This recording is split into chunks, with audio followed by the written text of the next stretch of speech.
அனைவருக்கும் அன்பான நண்பர்களா, நிறைய நண்பர்கள் நம்ம சுரைக்காய் சாகுபடியில் 25,000 ரூபாய் நமக்கு நம்ம செலவு பண்ணதை தாண்டி கிடைச்சிருக்கு, 5 மாதம் உழைச்சிருக்கோன்னு சொன்னாக்கா பொய்ன்னு சொல்லக்கூடிய நண்பருக்காக இந்த பதிவு. காரணம் என்னென்னா, 25,000 லாபம் கிடச்சிருக்குன்றதே இது பெரிய விஷயமா நம்ம பார்க்கணும். ஏன்னாக்கா பல முறை நம்ம செலவு பண்ணோம். இதுக்கு முன்னாடி கத்திரி செடி நடவு பண்ணியிருந்தோம், அதில் 50,000 ரூபாய் செலவு பண்ணியிருந்தோம். நமக்கு கிடைச்சிது 20,000 ரூபாய் தான். மிச்சம் 30,000 ரூபாய் நம்ம போட்ட தொகையை திரும்ப எடுக்க முடியல. இந்த மாதிரியான காலங்கள் இன்றைக்கி ஒரு விவசாயி அதே நண்பர் கமெண்டில் சொல்லியிருந்தாங்க, ஏதாவது ஒரு மிளகாய் செடியை நடவு செஞ்சு ஒரு 10 காய்கள் அறுவடை பண்ண சொல்லி பாருங்கண்ணே.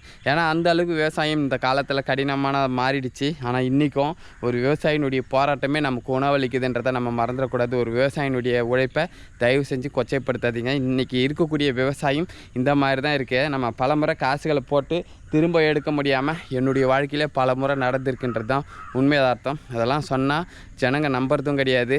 விவசாயமையான்னு கேட்கக்கூடிய கேள்வி ஆயிடுச்சு.